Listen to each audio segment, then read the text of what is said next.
आखिर क्यों मारे इजराइल ने ईरान के 600 मुसलमान?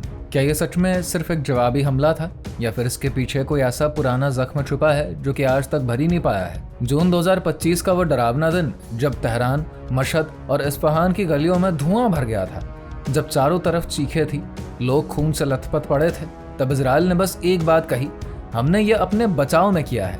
लेकिन क्या बचाव का मतलब इतना बड़ा हमला होता है? उन औरतों की चीखें, बच्चों की लाशें और जली हुई बिल्डिंग्स इजराइल को नजर नहीं आई? या फिर ये सब एक बहाना था किसी बहुत ही पुरानी दुश्मनी का हिसाब चुकता करने के लिए? सवाल बहुत सारे हैं और जवाब सिर्फ एक से नहीं मिलते। तो चलिए पता लगाते हैं कि आखिर इस पूरे हमले के पीछे की सच्चाई क्या है। आखिर ये युद्ध शुरू कैसे हुआ और वो कौन था जिसने पहली चिंगारी लगाई थी? दरअसल 6 जनवरी 1978 की सुबह ईरान में एक ऐसी घटना घटी जिसने न केवल देश का भविष्य बदल दिया बल्कि पूरी वर्ल्ड हिस्ट्री में एक नया चैप्टर जोड़ दिया। दरअसल उस दिन ईरान के एक पॉपुलर न्यूज़पेपर इत्तलात में एक न्यूज़ छपी जिसमें धार्मिक नेता आयतुल्लाह रूहुल्लाह खुमैनी पर गंभीर इल्जाम लगाए गए।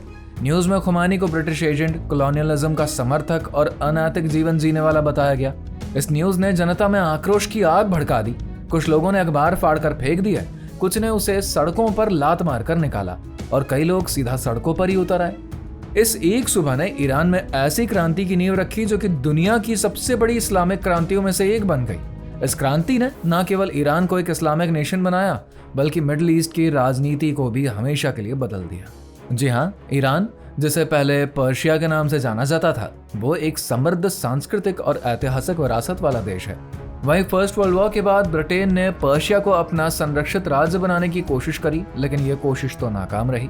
इस दौर में रेजा शाह नाम के एक मिलिट्री अधिकारी ने अपनी पहचान बनाई। रेजा ने धीरे धीरे सेना में अपनी स्थिति मजबूत करी और 1925 में शाह की पोजीशन हासिल करी। उन्होंने अपने नाम के साथ प्राचीन फारसी भाषा पहलवी को जोड़ा और पहलवी राजवंश की नींव रखी। रेजा शाह ने 1925 से 1941 तक शासन किया। इस दौरान उन्होंने ईरान को एडवांस और वेस्टर्न डायरेक्शन में ले जाने की कोशिश करी। साल 1935 में उन्होंने देश का नाम आधिकारिक तौर पर पर्शिया से बदलकर ईरान कर दिया। उनकी नीतियों में सेक्युलर सुधार शामिल थे, जैसे कि 1936 में महिलाओं के लिए बुर्का और हिजाब पर बैन। रेजा शाह का मकसद ईरान को एक केंद्रीकृत, आधुनिक और महिलाओं के अधिकारों को बढ़ावा देने वाला देश बनाना था। फिर रेजा शाह के बाद उनके बेटे मोहम्मद रेजा पहलवी ने 1941 में सत्ता संभाली और बाप बेटे ने मिलकर 1925 से 1979 तक लगभग 53 साल तक शासन कर लिया। इस दौरान 1925 से 1953 तक ईरान एक संवैधानिक राजतंत्र के रूप में चला, जिसमें कि शाह सुप्रीम कमांडर थे और एक प्रधानमंत्री भी नियुक्त हुआ था। जिसके बाद 1953 में मोहम्मद रेजा पहलवी की लीडरशिप में ईरान में एक नया दौर शुरू हो गया। 1960 के दशक में उन्होंने श्वेत क्रांति शुरू करी, जिसमें कि जमीन सुधार, शिक्षा और स्वास्थ्य सुधार और इंडस्ट्रियलाइजेशन जैसे कदम उठाए गए थे। महिलाओं को वोट देने का अधिकार मिला और दूसरी ग्रोइंग पॉलिसीज भी लागू हुए। लेकिन इन सुधारों ने इकोनॉमिक इनइक्वालिटी को और भी बढ़ा दिया। अमीर और अमीर हो गए जबकि गरीब और गरीब। बेरोजगारी और महंगाई बढ़ने से सामाजिक असंतोष पनपने लगा। वहीं मॉडर्नाइजेशन ने सोशल डिस्प्लेसमेंट को जन्म दे दिया, जिससे कि कई लोग अपनी जड़ों से उखड़ गए। इस डिससैटिस्फैक्शन के बीच आयतुल्लाह रूहुल्लाह खुमैनी का राइज हुआ। खुमैनी एक शिया धर्म गुरु थे जिनका 1960 और 1970 के दशक में धार्मिक संस्थानों और मदरसों में खासा प्रभाव था। उनके दादा सैयद अहमद मुसवी भारत के उत्तर प्रदेश के बाराबंकी से थे, जो कि इराक के नजफ में बस गए थे। यहीं से खुमैनी का वंश आगे बढ़ा। 1964 में खुमैनी ने शाह सरकार के खिलाफ खुला विद्रोह शुरू किया। शाह के अमेरिका और इजराइल के बढ़ते संबंधों ने खुमैनी को और भी भड़काया। उस समय अमेरिकन मिलिट्री पर्सनल को ईरान में डिप्लोमेटिक इम्यूनिटी दी गई, जिसके तहत उनके खिलाफ कोई भी आपराधिक मामला ईरानी अदालतों में नहीं बल्कि अमेरिकन अदालतों में चलाया जाता था और खुमैनी ने इसका तीखा विरोध किया। जिसके बाद नवंबर 1964 में खुमैनी को गिरफ्तार कर लिया गया और 6 महीनों तक हिरासत में रखा। रिहाई के बाद तत्कालीन प्रधानमंत्री हसन अली मंसूर ने उनसे माफी मांगने को कहा, जिसे कि खुमैनी ने ठुकरा दिया। गुस्से में मंसूर ने खुमैनी को थप्पड़ मार दिया। 2 महीने बाद मंसूर की हत्या कर दी गई, जिससे कि खुमैनी समर्थकों का काम माना गया। इसके बाद खुमैनी को देश में एग्जाइल कर दिया गया और वो 14 सालों तक गायब रहे।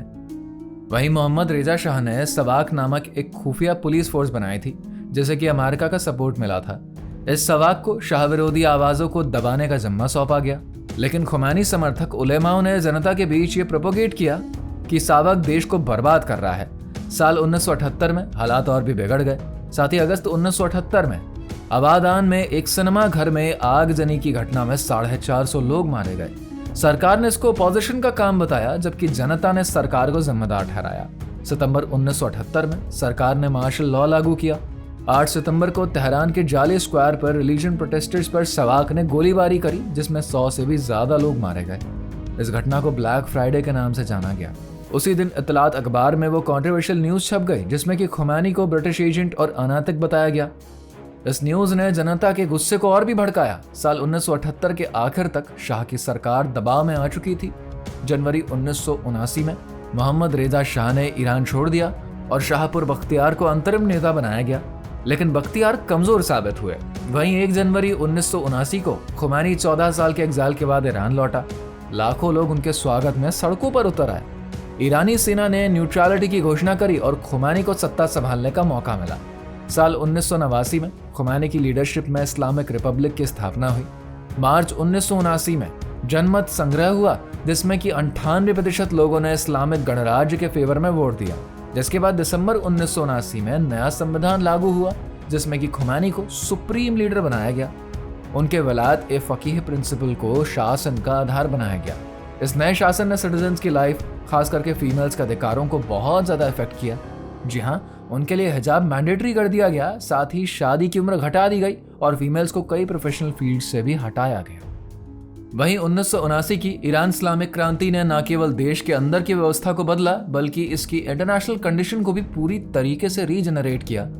इस क्रांति ने मिडिल ईस्ट की पॉलिटिक्स को नया रूप दिया और ग्लोबल इक्वेशंस को इफेक्ट किया। क्रांति के बाद ईरान के संयुक्त राज्य अमेरिका, इजराइल और दूसरी वेस्टर्न कंट्रीज के साथ रिलेशनशिप्स में तेजी से कड़वाहट आ गई।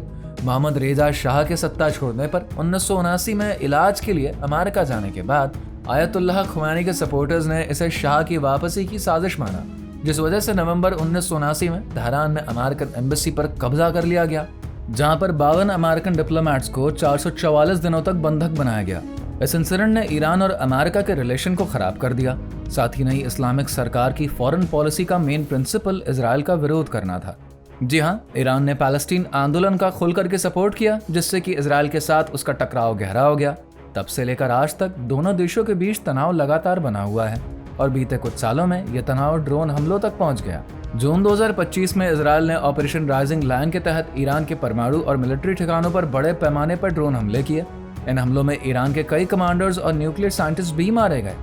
ईरान ने ऑपरेशन ट्रू प्रॉमिस के तहत जवाबी कार्रवाई करी, जिसमें कि 13 जून को तेल अवीव और हाइफा पर 100 से अधिक बैलिस्टिक मिसाइलें दागी। ईरान का दावा है कि इन हमलों में 400 से 639 लोग मारे गए, जिसमें कि ज्यादातर सिटीजन्स थे, जबकि इजराइल में भी लगभग 24 लोगों की मौत हुई और कई इमारतें भी खराब हुई।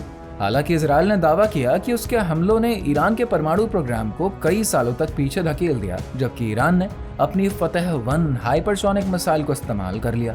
खैर, अमेरिका ने इस युद्ध में इजराइल का खुला सपोर्ट किया है। अमेरिकी राष्ट्रपति डोनाल्ड ट्रंप ने ईरान को बिना शर्त आत्मसमर्पण करने की चेतावनी दी और मिडिल ईस्ट में F-16, F-22 और F-35 जैसे लड़ाकू विमान तैनात किए। दूसरी तरफ ईरान के supreme leader Ayatollah Ali Khamenei ने कहा कि ईरान सरेंडर नहीं करेगा और अमेरिका के इंटरफेरेंस से उसको बुरे रिजल्ट्स मिलेंगे। ईरान इजराइल युद्ध ने दुनिया भर में चर्चा छेड़ दी है। सोशल मीडिया प्लेटफॉर्म्स पर कई यूजर्स ने अपनी राय शेयर करी है। कुछ यूजर्स का मानना है कि इजराइल का हमला मासूमों पर अत्याचार है, जबकि दूसरों का कहना है कि ईरान का मिसाइल हमला इजराइल के लिए खतरा है। साथ ही भारत के कुछ लोग इस युद्ध को ह्यूमैनिटी के खिलाफ मान रहे हैं। कई लोग तो इस जंग के इकोनॉमिकल इफेक्ट से टेंस्ड हैं, क्योंकि इससे तेल की कीमतें बढ़ेगी, जो कि आम लोगों की जेब पर असर डाल देंगी। हमारा मानना है कि यह जंग न केवल मिडिल ईस्ट बल्कि पूरे वर्ल्ड के लिए खतरनाक है, क्योंकि जंग किसी भी प्रॉब्लम का सल्यूशन तो नहीं है और दोनों पार्टीज को डिप्लोमेटिक रास्ता अपनाना ही चाहिए। आपको क्या लगता है, क्या ये लड़ाई थमेगी या फिर पूरी दुनिया इसकी चपेट में आ जाएगी? अपनी राय हमारे साथ कमेंट बॉक्स में शेयर करिए। साथ ही वीडियो को लाइक और शेयर करके चैनल को सब्सक्राइब करें।